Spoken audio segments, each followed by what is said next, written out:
At noon, we got Air Force, who's 1-6. Traveling number 21, Army, who's 7-0. Army favored by 22.5 points on CBS. John Busha has gone 29-79, thrown for 415 yards, 1 touchdown, 5 interceptions for the Falcons. Cade Harris is at 38 carries for 212 yards and 4 touchdowns. And Quinn Smith's at 11 catches for 216 yards and a touchdown. Bryson Daly's gone 27-47, thrown for 629 yards, 7 touchdowns, 0 interceptions. Also leads the team on the ground with 138 carries for 909 yards and 19 touchdowns. Casey Reynolds has had 10 catches for 293 yards and 3 touchdowns. Air Force is 35-19 against Army all time. Last game did go to Army in 2023. Army has won 5 of the last 7. Calhoun has a pretty good record against Army, 11-6, but Monken's been kind of his kryptonite. He was 11-1 before Monken was hired. I'm sorry, he was 6-1 before Monken was hired. Since then, Monken's gone 5-5 in this series. It's impressive. Monken's done a good job of making Army competitive against Air Force. Remember, this is a really bad year for Air Force, but I don't know if you remember this last year. Air Force was one of, I think, 2 remaining group of 5 teams that were undefeated, right? It was them and Liberty.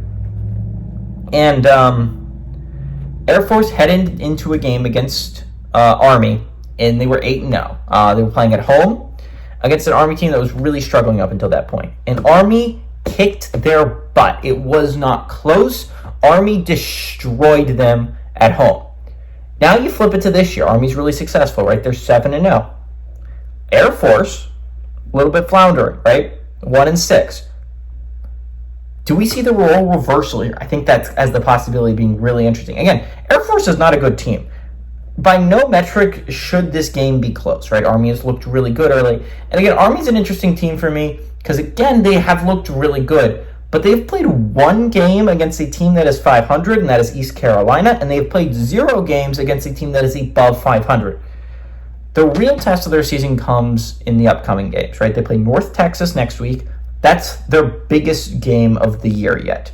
That is a really good North Texas team that's lost a couple close ones to Memphis and Tulane, 2 really good American programs. You're going to have to play a really good North Texas team, a really solid North Texas team. Then you have to play in, they go by, and then you play Notre Dame.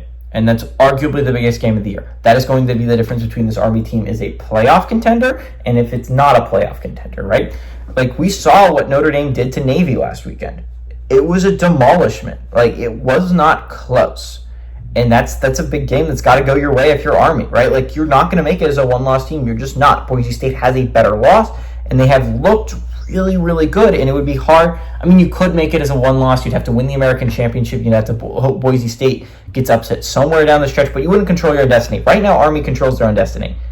I think maybe this is a little bit of a look-ahead game because that North Texas game next week is so massive, right? But you're coming off a bye. This should not be hard against an Air Force team that is really, really bad this year, guys. This is really, really bad football team.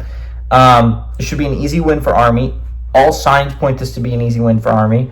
But we've seen crazier things that happen in college football. I do think Army should win this game. I think Army should win. I think Army should cover.